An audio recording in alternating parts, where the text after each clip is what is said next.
Olá pessoal, eu sou Ricardo Godoy, advogado especialista em Direito Imobiliário. Sejam bem-vindos ao nosso quarto vídeo do nosso ciclo de conteúdos na área. Para o bate-papo de hoje, eu selecionei alguns temas relevantes sobre o contrato de locação. Se esse tema é relevante para você, fique comigo.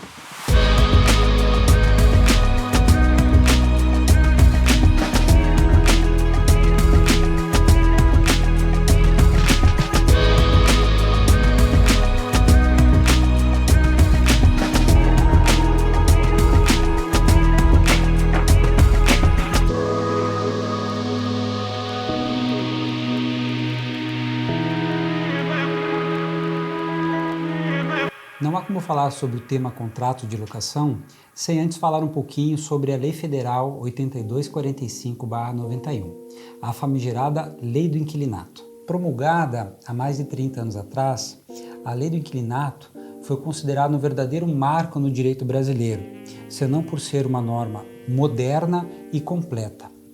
Além de trazer definições, conceitos e institutos atrelados ao direito de locação, esta norma ela traz procedimentos voltados à instrumentalização desses institutos, tal como a ação de despejo, a ação renovatória, dentre outras ações. Além disso, a Lei do Inquilinato prevê também condutas penalmente típicas, a exemplo da conduta de exigir valor do aluguel superior ao que foi contratualmente pactuado. Participando de alguns eventos relacionados ao tema contrato de locação, selecionei alguns pontos mais relevantes que eu gostaria de compartilhar com vocês nesse vídeo. Vamos ao primeiro? Manutenções no imóvel. O que é dever do inquilino e o que é dever do locador? Inicialmente, é importante registrar que é obrigação do locador colocar este imóvel à locação de modo que ele esteja em condições de habitabilidade. Não precisa estar novo, em estado de perfeitas condições, mas é importante que ele esteja próprio para o fim ao qual se destina, ou seja, a locação. Assim como constitui obrigação do inquilino cuidar e zelar desse imóvel como se fosse seu. Essa obrigação está prevista lá no inciso 2º do artigo 23 da Lei do Inquilinato.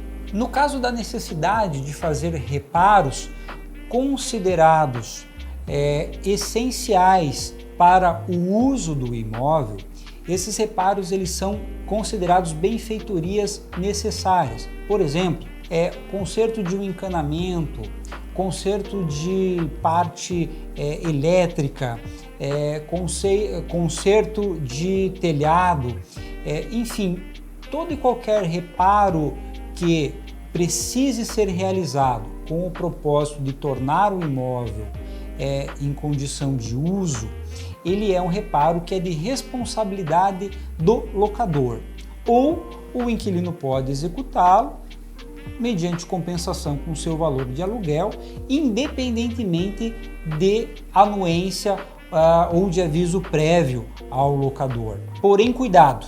O artigo 35 da Lei do Inquilinato traz algumas ressalvas que esses direitos e obrigações sobre essas benfeitorias, eles podem ser convencionados de modo expresso no contrato, de modo que mesmo as benfeitorias necessárias passem a ser de responsabilidade do inquilino.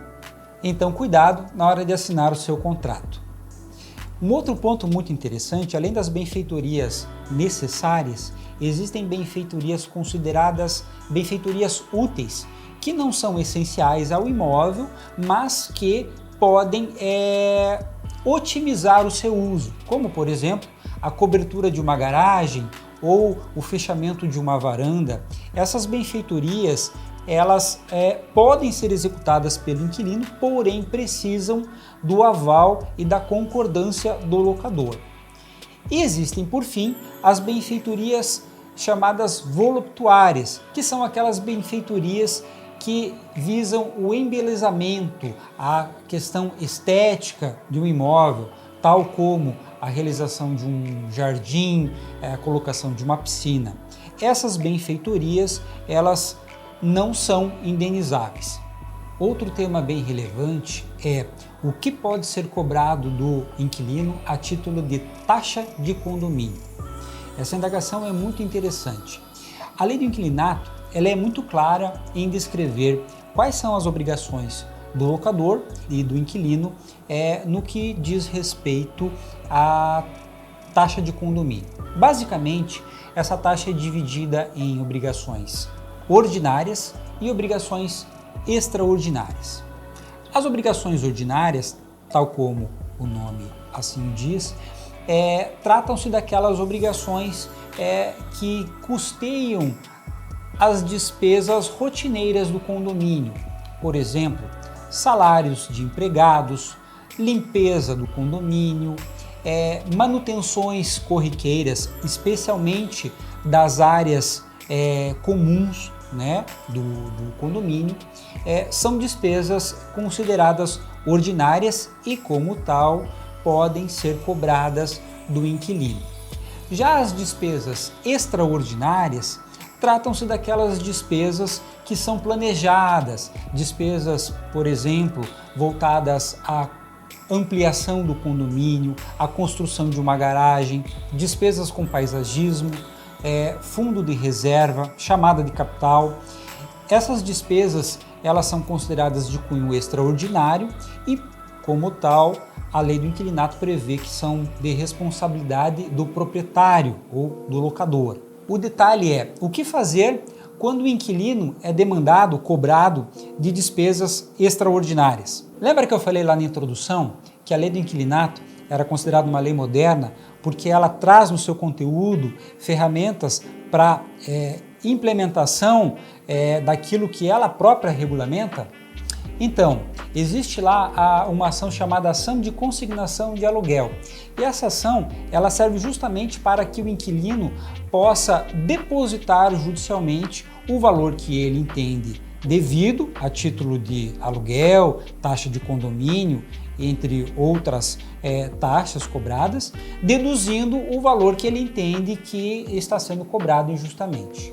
Nosso próximo destaque tem a ver com a prestação de fiança em contratos de locação, especialmente a possibilidade de penhora do bem de família do fiador. Esse tema ele é muito interessante porque a lei do inquilinato ela traz no seu conteúdo algumas formas de garantias no contrato de locação. Caução, fiança, seguro-garantia. A fiança ela tem sido, em muitos casos, subutilizada ao argumento de que muitas vezes é difícil de conseguir um fiador ou que o fiador ele não tem solvência, né, condições para garantir uma dívida desse contrato de locação e acaba não sendo tanto utilizada. O que poucas pessoas sabem é que quem presta fiança em contrato de locação está garantindo aquele contrato com o seu próprio bem, ainda que seja proprietário de um único bem, o bem de família, esse bem ele é passível de ser penhorado para fins de garantir essa dívida. Essa questão é tratada lá na Lei 8.009, a Lei do Bem de Família. Essa lei institui hipóteses em que o bem de família ele é impenhorável.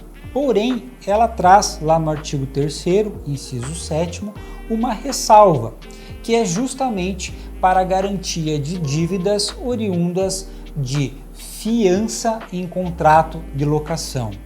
Esse dispositivo legal ele já teve a sua constitucionalidade referendada pelo nosso Supremo Tribunal Federal através do tema 295. Portanto, o bem de família do fiador ele se presta para fins de garantia da dívida oriunda deste contrato. Em fevereiro desse ano, esse cenário ganhou um novo capítulo através de um julgamento relatado pela ministra Carmen Lúcia, em cujo resultado o próprio Supremo Tribunal Federal ele criou uma exceção. Essa penhorabilidade ela é possível apenas para os contratos de locação residencial. Para os contratos de locação comercial, o bem de família continua sendo impenhorável. Nosso último tema do vídeo, O locador pode impedir que o inquilino traga o seu animal de estimação para dentro do imóvel? Eu selecionei esse tema para falar um pouquinho sobre o princípio que está por trás dessa questão, que é o princípio chamado pacta sunt servanda, que é o pacto deve ser cumprido. É o princípio pelo qual o contrato faz lei entre as partes. Ou seja, nós não podemos esquecer que o contrato de locação ele é uma relação de direito privado, é um acordo de vontades. E como tal, aquilo que for livremente deliberado entre as partes deve ser seguido, desde que, obviamente, não seja algo ilegal ou que seja abusivo. O que eu quero dizer com isso é que, infelizmente, o locador pode sim se opor que o inquilino possua, ou traga para o interior do imóvel algum animal de estimação.